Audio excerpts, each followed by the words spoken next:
Cool. Hey guys, how you going? Just doing a test for a live Q&A. I'm doing a buffalo wing fried chicken sandwich at the moment. So I'm just about a minute off taking this out of the deep fryer. I know I get a lot of questions about why the hell would I do this on a deep fryer outside. Well, first of all, you need safety fire blanket. Second of all, frying chicken, as we all know, inside can make stink out your house pretty well. So that's why I cook out deep fried chicken and that kind of stuff out on the Weber. Plus, it looks cool. So that's a prep station that I use. Just gotta get a bowl because we're gonna take this chicken out of the fryer. So just bear with me for a second, guys.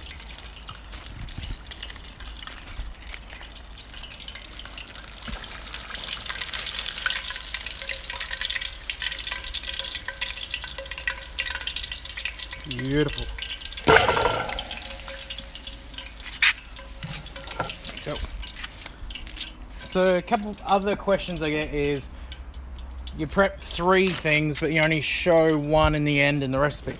Well, the main reason for that is I like to cook the first one as a bit of a test go. So a bit of a test case just in case it doesn't quite work out the way it's meant to. So just more of a backup plan. So I'm not trying to cheat anybody, it's just easier that way, and you make sure you guarantee that at the end of the day I'm going to end up with the right amount of food and it's going to look the best it can. So I'll just run through the setup that I use. This is a Canon 5D Mark II. I'd love a C100, but I'll get there eventually. A Rode mic, just directional. There's the same mic I use for the Bush B-Man series with my dad, same camera as well, and just a standard tripod. So yeah, and yeah, the Weber and charcoal that I use, and my wife's beautiful succulent stand that she made. She's quite proud of that. So yeah, I'll run you through what I'm cooking. I'm cooking a buffalo fried chicken sandwich. So I thought I'd take the buffalo wings and put it into a fried chicken sandwich. So I've already done the sauce, just doing the chicken for it. And then I'll serve it up in a bun with some lettuce and blue cheese sauce. So, I mean, a lot of people hate blue cheese sauce, but I'll give you the big hint. When you put it with buffalo wings, it's absolutely incredible. Totally blew my mind away the first time I tried it. I thought I was gonna hate it. Never been a big fan of blue cheese, but blue cheese sauce with buffalo wings, it's just gold, so it's worth giving a go. Yeah, and I'll open up to questions. There's a chat on the side or on the bottom, wherever you're watching. Should be able to ask questions, so if you got any, fire away.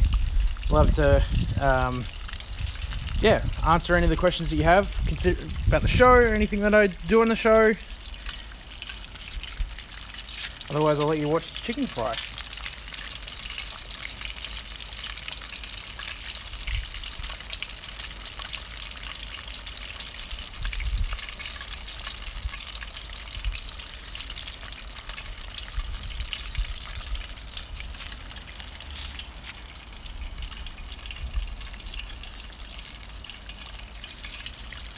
Has anybody got any questions? I know there's only a few of us, but fire away if you got any.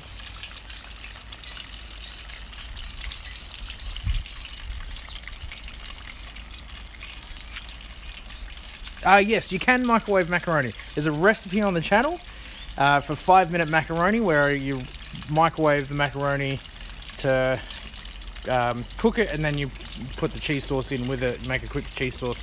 So yes, you can microwave macaroni.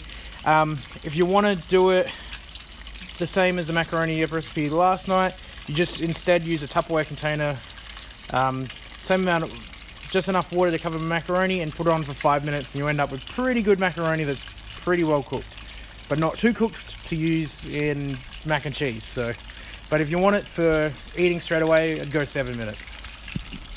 So we'll just flip this chicken.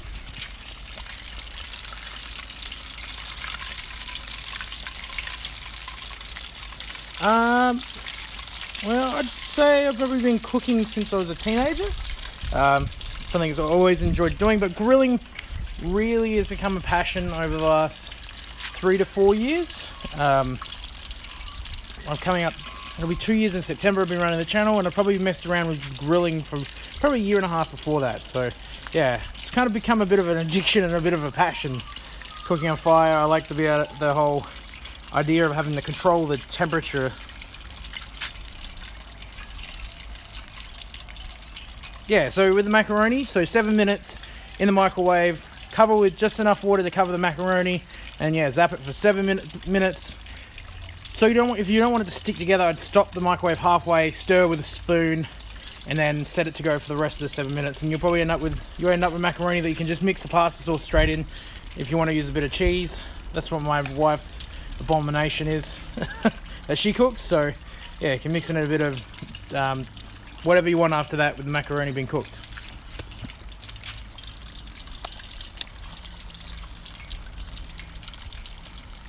Cool. Anybody else got any other questions?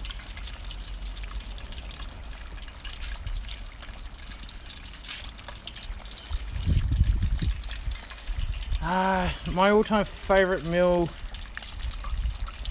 that's ultimate steak sandwich that I made, was incredible. Like, I ate it for lunch for the next 4 days when I was at work.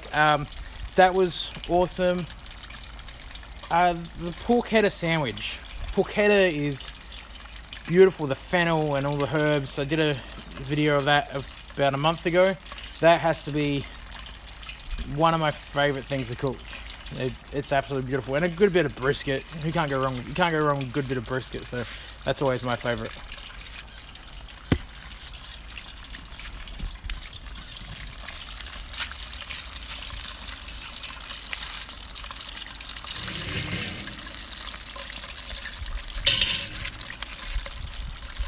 Cool.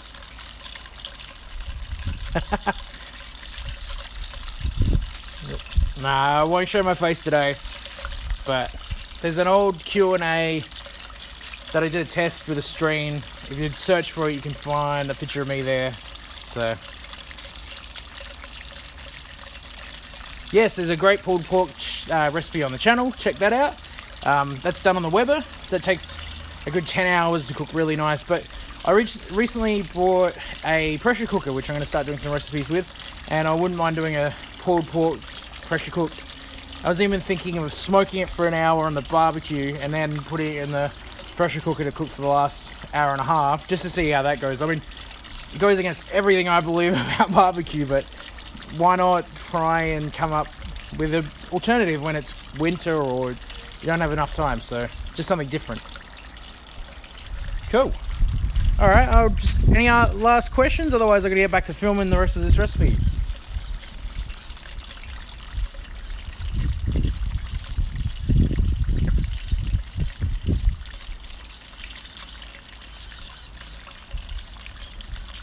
Cool. All right. Yeah, my wife mentioned to me the other day, why don't I do more recipes where I portion them up and freeze them and do that kind of meal prep. So yeah, I'll get onto that. I'll make sure I can come up with something really soon and bring that together. Yeah, so hang in there, and I'll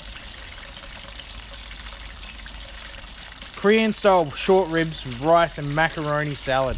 Man, that sounds amazing. All right, I'm gonna have to give that a go. But yeah, so awesome. Thanks, Matt. I really appreciate it, man. I try my hardest. But you guys keep me going, and I really appreciate the support and the response you guys give, the recipes and the feedback. Feedback's always awesome. Even if it's negative, it always helps to expand my knowledge, find better ways of doing something, and correct mistakes. So thanks, Dr. Temp. Cheers, mate.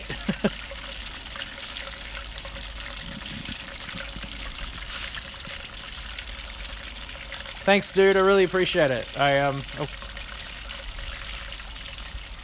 Thanks, Vortex. I just gotta take this next piece of fried chicken off. I reckon I'll end up using this piece because it's a little bit lighter in colour, which is going to be more ideal for the recipe. So probably go with that one. Cool. And we'll cook off that last piece. So yeah, like I said earlier, I normally cook 2 to 3 extras, especially when I'm frying something, just as a backup, because for plating up you always want to have the best looking piece of it. I know it's kind of cheating, so anybody ever asks where the rest of it goes, don't worry, it doesn't disappear too much. It either gets eaten for lunch the next day, so yeah, so don't stress, there's no conspiracy. Cool. Alright guys, I'm gonna head off and finish off this recipe. Any other last questions before I go?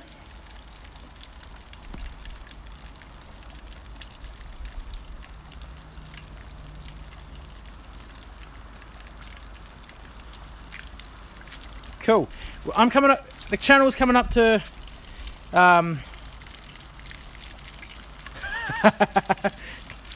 cheers for that mesh frequency. How about cooking some lamb testicles? Well, you know what? Maybe one day I'll give it a go. Definitely. I think that'll be something that I could yeah, give a go. Maybe some sheep brains. Sheep brains are popular here, like people eat sheep brains here in Australia, so anyway, I always enjoy grossing my poor wife out whenever we walk through the meat section in the supermarket, pointing out the offal. She's not a big fan. Yeah, so yeah, cool. So the channel's come Voodoo Mesh Frequency, and thank you so much for your for the $5, man. That's amazing. You're incredible. So I really appreciate it. Yeah, so the channel's coming up to nearly 12,000 subscribers. Every share, like, comment really helps. It helps to get the word out there. It helps me. I mean, this is still a hobby for me, a part-time thing. I mean, the other channel I run is the Bush Bee Man, where my dad does beekeeping. It's really funny. It's worth looking up, and we got a crowdfunding campaign on the moment for that, because we want to take that series to the US and expand that. And we got organized to meet up with Cody from Cody's Lab, which is a really good YouTube channel you should check out as well. He does some awesome stuff. He did a year in beekeeping, and also there's plenty of explosions. He's a farm lad like I am, and does crazy shit on the farm, so check him out. We're really trying to raise the money for that trip so we can really expand the channel, and hopefully I'll do some cooking videos while I'm over there. So that's the plan. So